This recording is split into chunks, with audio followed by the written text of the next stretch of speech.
देखिए, आज के टॉपिक में हम पढ़ेंगे झारखंड का इतिहास। ठीक है, उससे पहले मैंने झारखंड का आपका बेसिक परिचय चैप्टर करा दिया है। ठीक है, झारखंड के इतिहास मतलब भौगोलिक परिचय मैंने आपका करा दिया है। ठीक है, तो आज हम पढ़ेंगे झारखंड का इतिहास। उससे पहले चैनल को लाइक शेयर सब्सक्राइब नहीं किया तो चैनल को लाइक शेयर सब्सक्राइब जरूर कर लें। ठीक है, देखिए, क्योंकि झारखंड का इतिहास आपके जेएसएससी की एग्ज़ाम में बहुत ही महत्वपूर्ण है। ठीक है, तो जेएसएससी के एग्ज़ाम के लिए आपके बहुत ही महत्वपूर्ण है, जो आपका चाहे आपका सीजीएल का एग्ज़ाम हो, जेएसएससी का या कोई सा भी एग्ज़ाम हो। ठीक है, तो उसके लिए बहुत ही महत्वपूर्ण क्वेश्चन है। ठीक है, इसमें जितने भी पूछे जाते हैं। ठीक है, चलिए आगे क्वेश्चन से बात करते हैं। पहले क्वेश्चन से देखिए, उससे पहले मैंने आपको इसके भूगोल का मैंने करा दिया। ठीक है, तो ये आपका आज का दूसरी क्लास है इतिहास की। इसमें जितने भी कवर हो जाएंगे कोशिश करेंगे कराने की। ठीक है, चलिए शुरुआत करते हैं। देखिए, पहला क्वेश्चन देखते हैं, झारखंड का इतिहास कब से आरंभ माना जाता है। देखिए, झारखंड के इतिहास की अगर बात करूं तो झारखंड का इतिहास कब से आरंभ माना जाता है, तो ये माना जाता है आपका पूर्व पाषाण काल से। कब से माना जाता है? पूर्व पाषाण काल से। ठीक है, देखिए, अगर आपको इसकी बुक चाहिए तो नीचे मैंने डिस्क्रिप्शन में लिंक डाल दिया है, वहाँ से आप इसकी ई बुक डाउनलोड कर सकते हैं। ठीक है, ये ई बुक है आपकी, आप इसको डाउनलोड कर सकते हैं। ठीक है, चलिए आगे बात करते हैं अगले क्वेश्चन की। अगला क्वेश्चन है, झारखंड के संबंध में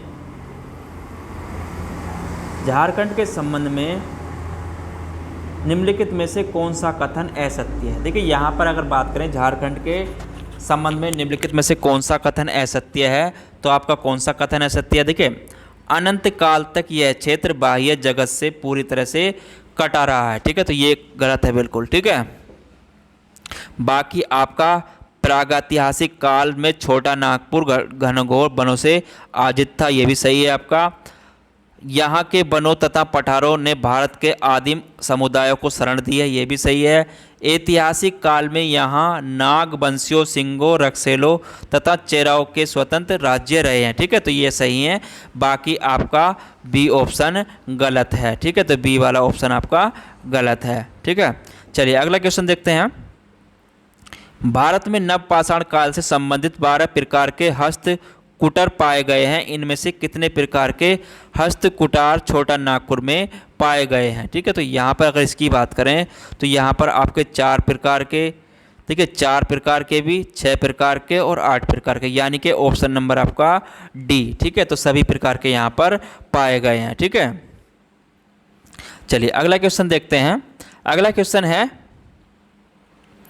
सिंधु घाटी में कांस्यकालीन संस्कृति के विकास के समकालीन झारखंड के विकास में किस तरह के प्रमाण मिलते हैं? ठीक है, तो किस तरह के प्रमाण मिलते हैं अगर इसकी बात करें, देखिए यहाँ पर अगर बात करूँ तो भुरजू में सिलेटी पत्थर की पालिश की हुई छेनी का मिलना, दरगामा के गांव में तांबे की 5 स्लेट का मिलना, टोरी नदी के तट पर मुख्य प्रस्तर चाकों का मिलना। ठीक है, तो ये सभी पर यहाँ पर सारे हैं। ठीक है, तो ऑप्शन नंबर आपका डी हो जाएगा, उपयुक्त सभी। ठीक है, चलिए अगला क्वेश्चन देखते हैं।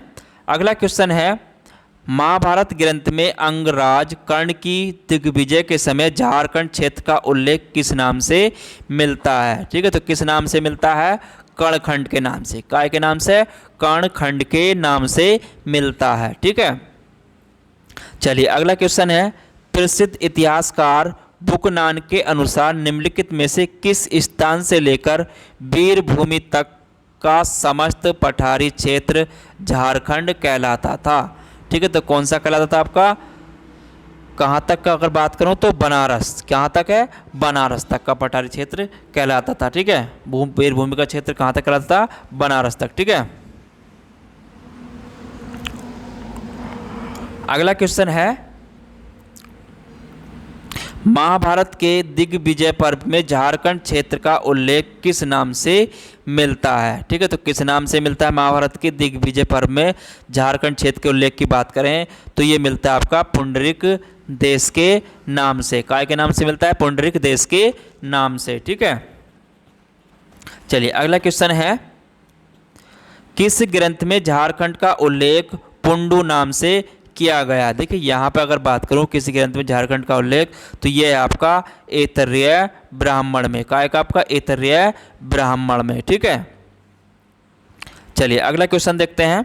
अगला क्वेश्चन है आपका, झारखंड शब्द का प्रयोग प्रथम बार एक ताम्र अभिलेख में किया गया था। यह तापमात्र किस शताब्दी का है? ठीक है, तो ये किसका है? अगर इसकी बात करें तो ये है आपका 13वीं शताब्दी का। कब का है? 13वीं शताब्दी का अभिलेख में। ठीक है, अगला क्वेश्चन है, मगध राज्य की सीमा झारखंड के किस नदी के उद्गम स्थल तक मानी जाती है? देखिए, मगध राज्य की सीमा की बात करूं तो किस नदी के उद्गम स्थल तक मानी जाती है? तो ये मानी जाती है आपकी दामोदर तक। कहाँ तक? दामोदर तक। ठीक है, अगला क्वेश्चन है, चंद्रगुप्त मौर्य काल के शिलालेख संख्या 13 में झारखंड क्षेत्र का उल्लेख किस नाम से किया गया है? देखिए, चंद्रगुप्त मौर्य काल में शिलालेख संख्या में 13 में झारखंड का जो उल्लेख किया गया है वो किस नाम से किया गया? आपका आठवीं के नाम से। काय के? आठवीं के नाम से। ठीक है, चलिए अगला क्वेश्चन देखते हैं। अगला क्वेश्चन है, झारखंड में खुदाई के दौरान पाए जाने वाले सिक्कों के संबंध में इनमें से कौन सा युग्म सुमेलित नहीं है? ठीक है, तो इसकी बात करें, देखिए अगर यहाँ पे अगर हम बात करें, देखिए चाइस बासा इंडो सिथेरियन सिक्के ये भी सही है आपका। सिंहभूम रोमन सम्राटों के सिक्के ये भी सही है। रांची कुषाणकालीन सिक्के ये भी सही है। लेकिन आपका ऑप्शन नंबर डी गलत है। ठीक है, हजारीबाग यूनानी सम्राट के सिक्के ये आपका गलत है। ठीक है, चलिए अगला क्वेश्चन देखते हैं। अगला क्वेश्चन है, प्रथम मुंडा आंदोलन किस वर्ष हुआ था? देखिए, प्रथम मुंडा आंदोलन की बात करें तो ये हुआ था आपका 1797 में। कब हुआ था? 1797 में। ठीक है, अगला क्वेश्चन है, निम्नलिखित में से कौन सूतिया पाहन द्वारा स्थापित सूतिया नागखंड के 7 गढ़ों का हिस्सा नहीं है? ठीक है, तो कौन सा है आपका? धनगढ़, धनबाद, देवगढ़। ठीक है, तो ये 7 गढ़ों का हिस्सा नहीं है। ठीक है, चलिए अगला क्वेश्चन देखते हैं। अगला क्वेश्चन है, मौर्य काल से वर्तमान काल के नवगुंतकों में से कुछ ने छोटा नागपुर के विभिन्न हिस्सों में राज्यों की स्थापना की। इसमें से निम्नलिखित में से कौन सा शामिल नहीं है? ठीक है, तो कौन सा शामिल नहीं है आपका? देखिए, पलामू, सरगुजा, कोटम्बो तथा बर्वे का रक्सौल ये राज्य शामिल थे। छोटा नागपुर, खवास के नागपंसी ये भी शामिल थे। फोरठ का सिंह राज्य ये भी इसमें शामिल था। लेकिन इसकी बात करें, रायगढ़ के राजपूत राज्य इसमें शामिल नहीं थे। ठीक है, तो ये इसमें शामिल नहीं थे। ठीक है, चलिए अगला क्वेश्चन देखते हैं। अगला है आपका, झारखंड के नागवंश के संबंध में कौन सा कथन असत्य है? ठीक है, तो कौन सा कथन असत्य है? देखिए, अगर बात करूं तो नागवंश का छोटा नागपुर में विशेष प्रभाव नहीं था, तो ये आपका गलत है। ठीक है, बाकी आपके सब सही हैं। ठीक है, खुखरा नागवंशियों की राजधानी थी। नागवंश की स्थापना 10वीं शताब्दी में मानी जाती है। फणिम मुकुट राय नागवंश का पहला शासक था, तो ये आपके सही है, लेकिन पहला इसमें आपका गलत है। ठीक है, चलिए अगला क्वेश्चन देखते हैं। नागवंश के किस शासक ने सुतियांबे से राजधानी स्थापित कर चुटिया में स्थापित करी थी? ठीक है, तो किसने करी थी? ये करी थी आपकी प्रताप राय ने। किसने करी थी? प्रताप राय ने। ठीक है, चलिए अगला क्वेश्चन देखते हैं।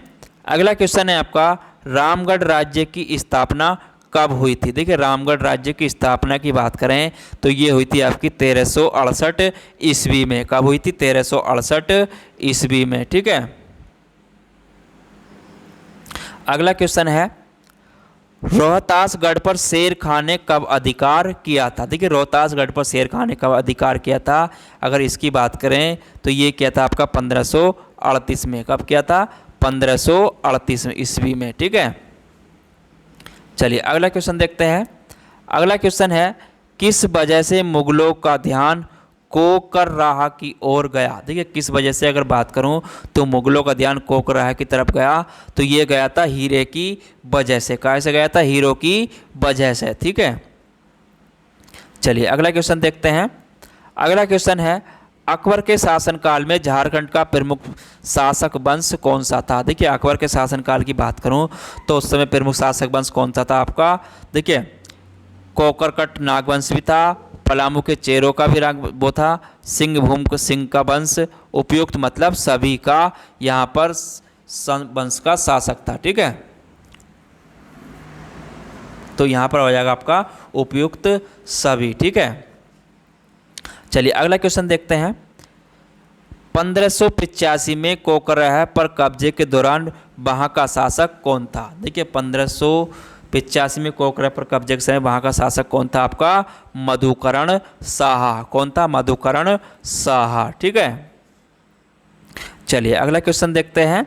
अगला क्वेश्चन है, अकबर के शासनकाल में झारखंड का निम्नलिखित में से कौन सा क्षेत्र मुगलों के संपर्क में आया? ठीक है, तो कौन सा क्षेत्र आया था? आपका कोकराह भी आया था, सिंहभूम भी और मानभूम भी, यानी कि ऑप्शन आपके सारे इसमें मुगलों के अकबर के शासनकाल में मुगलों के क्षेत्र के संपर्क में आए थे। ठीक है, तो ऑप्शन नंबर आपका डी हो जाएगा।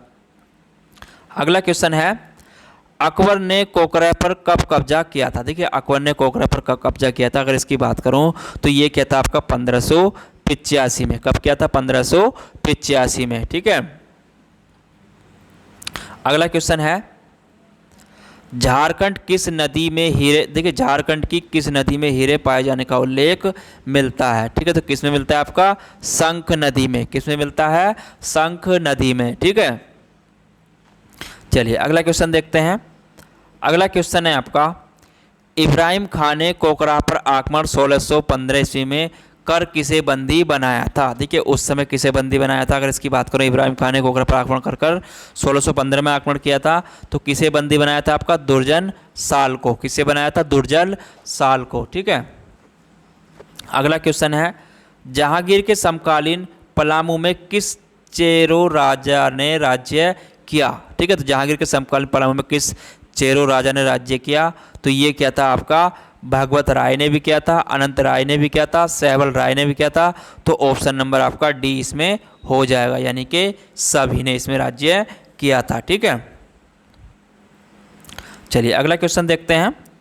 जहांगीर की आत्मकथा तुझके जहांगीर में एक नागवंशी शासक की चर्चा हीरे के पारखी के रूप में की गई है, तो वह कौन है? ठीक है, तो वह कौन था? आपका दुर्जन साल। कौन था? दुर्जन साल था। ठीक है, चलिए अगला क्वेश्चन देखते हैं। अगला क्वेश्चन है आपका, निम्नलिखित में से कौन से नागवंशी शासक ने मुगलों की कैद से छूटने के बाद दोईसा में राजधानी स्थापित की और वहां सुंदर भवनों तथा मंदिर का निर्माण कराया था? ठीक है, तो किसने कराया? आपका दुर्जन साल ने। किसने कराया था? दुर्जन साल ने। ठीक है, चलिए अगला क्वेश्चन देखते हैं। अगला क्वेश्चन है आज का, पलामू स्थित पुराना पलामू किला किसके शासनकाल में निर्मित माना जाता है? ठीक है, तो किसके शासनकाल में निर्मित माना जाता है? तो ये माना जाता है आपका प्रताप राय के शासनकाल में। किसके शासनकाल में? प्रताप राय के शासनकाल में। ठीक है, चलिए अगला क्वेश्चन है, 1662 से 1674 तक पलामू का चेरो शासक कौन था? देखिए यहाँ पर अगर बात करें 1662 से 1674 ईस्वी तक पलामू का चेरो शासक कौन था, तो ये था आपका मोदनी राय। कौन था? मोदनी राय। ठीक है, चलिए अगला क्वेश्चन है, निम्नलिखित में से किसे न्यायसी राजा कहा गया है? ठीक है, किसे न्यायसी राजा कहा गया है? तो ये कहा गया आपका मोदनी राय को। किसे कहा गया है? मोदनी राय को। ठीक है, चलिए अगला क्वेश्चन देखते हैं।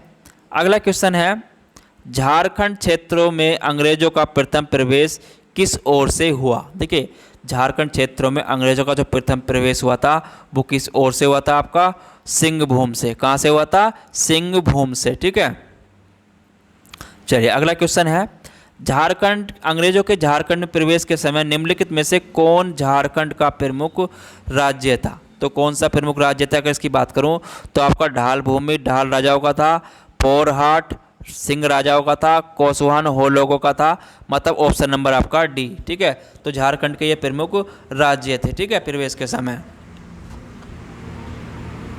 अगला क्वेश्चन है, निम्नलिखित में से किसके आक्रमण के परिणाम स्वरूप छोटा नागपुर पर मुगलों के प्रभाव का अंत हो गया। ठीक है, तो किसके आक्रमण के परिणाम स्वरूप हो गया था? तो ये हो गया था मराठों के आक्रमण के परिणाम स्वरूप मुगलों का अंत, प्रभाव का अंत हो गया था। ठीक है, चलिए अगला क्वेश्चन है, सिंहभूम में अंग्रेजों के प्रवेश के तुरंत बाद ढालभूम के किस आपत्स राजा के नेतृत्व में व्यापक विद्रोह हुआ था? ठीक है, तो किसके नेतृत्व में हुआ था? तो ये हुआ था आपका जगन्नाथ ढाल के नेतृत्व में। ठीक है, जगन्नाथ ढाल के नेतृत्व में। ठीक है, चलिए अगला क्वेश्चन देखते हैं, निम्नलिखित में से किस वर्ष कोल्हान हो देशम अर्थात हो जाति का देश क्षेत्र पर कंपनी सरकार का आधिपत्य स्थापित हुआ था? ठीक है, तो किस वर्ष हुआ था? ये हुआ था आपका 1837 में। कब हुआ था? 1837 में। ठीक है, चलिए अगला क्वेश्चन देखते हैं। अगला क्वेश्चन है, कोल विद्रोह 1831-32 के संबंध में निम्नलिखित में से कौन सा कथन सत्य है? ठीक है, तो कौन सा कथन सत्य है? ठीक है, कोल विद्रोह 1831-32 की अगर बात करूं तो इस विद्रोह में मुख्यतः मुंडा, उराव, हो, चेरो तथा खवार जनजाति शामिल थी। ठीक है, इस विद्रोह का प्रभाव सिंहभूम, रांची, पलामू, हजारीबाग तथा मानभूम क्षेत्र में था। इस विद्रोह का मुख्य कारण आदिवासियों की भूमि पर गैर आदिवासियों कब्जों से उपजा असंतोष था। ठीक है, तो ऑप्शन नंबर आपका डी इसमें हो जाएगा। ठीक है, तो सारे सही हैं। ठीक है, अगला क्वेश्चन है, अगले क्वेश्चन की अगर बात करें, गंगा नारायण के नेतृत्व में होने वाला सिंहभूमि 1832-33 कहाँ हुआ था?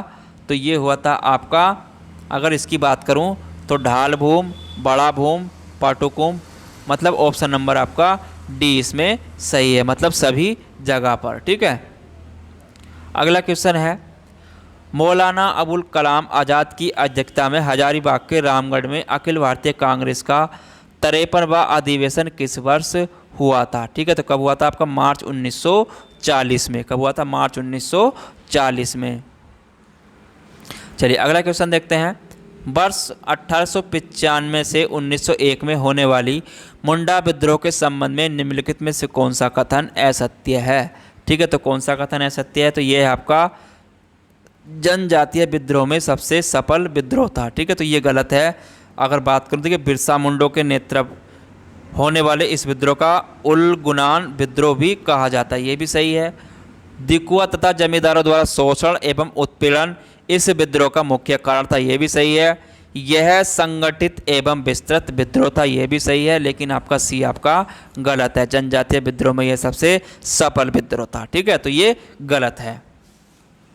अगला क्वेश्चन है, झारखंड में हो विद्रोह 1820-21 किस स्थान पर हुआ था? ठीक है, तो ये हुआ था आपका सिंहभूम में। कहाँ पर हुआ था? सिंहभूम में। ठीक है, चलिए अगला क्वेश्चन है, निम्नलिखित में से कौन सा कथन असत्य है? देखिए यहाँ पर अगर हम बात करें कौन सा कथन असत्य है, देखिए तामड़ विद्रोह 1889 छोटा नागपुर में उमराव जनजाति द्वारा जमींदारों के शोषण के खिलाफ था, ये भी सही है आपका। चेर विद्रोह 1800 में पलामू के चेर राजाओं के खिलाफ भूषण सिंह एवं भूकन सिंह के नेतृत्व में हुआ था, ये भी सही है। सरदारी आंदोलन 1860 छोटा नागपुर में मुंडा एहो जनजातियों द्वारा जमींदारों एवं डाकुओं के शोषण के खिलाफ हुआ था, ये भी सही है। लेकिन यहाँ पर अगर बात करें खकार आंदोलन 1870 पलामू जनजातियों द्वारा किया गया था, तो ये आपका गलत है। ठीक है, तो ऑप्शन नंबर आपका इसमें डी हो जाएगा। ठीक है, चलिए अगला क्वेश्चन देखते हैं। अगला क्वेश्चन है, झारखंड की निम्नलिखित में से किस जेल से जयप्रकाश नारायण 8 नवंबर 1942 को फरार हुए थे? तो कौन से हुए थे आपके? हजारीबाग जेल से। ठीक है, जयप्रकाश नारायण 8 नवंबर 1942 को फरार हुए थे हजारीबाग जेल से। ठीक है, अगला क्वेश्चन है, वर्ष 1928 की जमशेदपुर मजदूर हड़ताल निम्नलिखित में से किसके प्रयास से खत्म हुई थी? ठीक है, तो किसके प्रयास से खत्म हुई थी? तो ये हुई थी आपकी सुभाष चंद्र बोस के प्रयास से 1828 की मजदूर हड़ताल खत्म हुई थी। ठीक है, 1928 की जमशेदपुर मजदूर हड़ताल खत्म हुई थी। ठीक है, अगला क्वेश्चन है, श्याम कृष्ण सहाय के निमंत्रण पर महात्मा गांधी कब रांची गए थे? देखिए श्याम कृष्ण सहाय के निमंत्रण पर महात्मा गांधी कब रांची गए थे? तो ये गए थे आपके 4 जून 1917 को। कब गए थे? 4 जून 1917 को। ठीक है, अगला क्वेश्चन है, स्वतंत्रता आंदोलन के दौरान झारखंड क्षेत्र में महात्मा गांधी कितनी बार आए थे? ठीक है, तो महात्मा कितनी बार आए थे? 4 बार गए थे। ठीक है, कितनी बार आए थे? 4 बार। ठीक है, अगला क्वेश्चन है, रांची के रॉलेट एक्ट विरोधियों में से निम्नलिखित में से किसका नाम उल्लेखनीय है? ठीक है, तो किसका नाम उल्लेखनीय है? बार केशवर सहाय का और गुलाब तिवारी का नाम इसमें उल्लेखनीय है। ठीक है, रांची रॉलेट एक्ट विरोधियों में। ठीक है, तो ऑप्शन नंबर आपका सी हो जाएगा। अगला क्वेश्चन है, निम्नलिखित में से कौन सा कथन असत्य है? ठीक है, इनमें कौन सा कथन असत्य है? तो इसमें अगर बात करें, देखिए, सविनय अवज्ञा आंदोलन के दौरान झारखंड में 26 जनवरी 1930 को पूर्ण स्वतंत्रता दिवस मनाया गया, ये भी सही है आपका। स्वतंत्रता आंदोलन के दौरान रांची में सहकारिता संस्था तरुण संघ पर प्रतिबंध लगाया गया था, ये भी सही है। अगर यहाँ पे अगर बात करें, देखिए, 23 जनवरी 1930 को महात्मा गांधी जमशेदपुर आए थे। ठीक है, तो ये आपका गलत है। ठीक है, 13 अप्रैल 1930 को 200 लोगों ने झारखंड के क्षेत्र के 50 स्थानों में नमक बनाकर नमक कानून तोड़ा था। ठीक है, तो ये भी आपका सही है। ठीक है, लेकिन आपका ऑप्शन नंबर सी गलत है। ठीक है, 23 जनवरी 1930 को महात्मा गांधी जमशेदपुर आए थे। ठीक है, चलिए आज का लास्ट क्वेश्चन है इतिहास का हमारा, भारत छोड़ो आंदोलन से समृद्ध झारखंड की एक महत्वपूर्ण घटना कौन सी है? ठीक है, तो कौन सी, अगर इसकी बात करें, देखिए, इसमें राष्ट्रीय स्तर के कई नेताओं को हजारीबाग जेल में बंद किया जाना क्या थी? भारत छोड़ो आंदोलन से समृद्ध झारखंड की एक महत्वपूर्ण घटना है। ठीक है, क्या थी आपकी? राष्ट्रीय स्तर के कई नेताओं को हजारीबाग में जेल में बंद किया जाना। ठीक है, तो इतिहास के टॉपिक में आज का हमारा जो मोस्ट क्वेश्चन थे आपके, आज मैंने आपको करा दिए हैं। कल के टॉपिक में हम पढ़ेंगे झारखंड आंदोलन से गठन तक। ठीक है, तो अगला टॉपिक रहेगा हमारा तीसरा, झारखंड आंदोलन से गठन तक। ठीक है, तो चैनल को लाइक शेयर सब्सक्राइब नहीं किया तो लाइक शेयर सब्सक्राइब जरूर कर लें। ठीक है, इसकी पीडीएफ चाहिए तो नीचे डिस्क्रिप्शन में लिंक डाल दूंगा। ठीक है, तो वहाँ से आप इसकी पीडीएफ डाउनलोड कर सकते हैं। ठीक है, फिर मिलेंगे टॉपिक के साथ, जब तक के लिए धन्यवाद।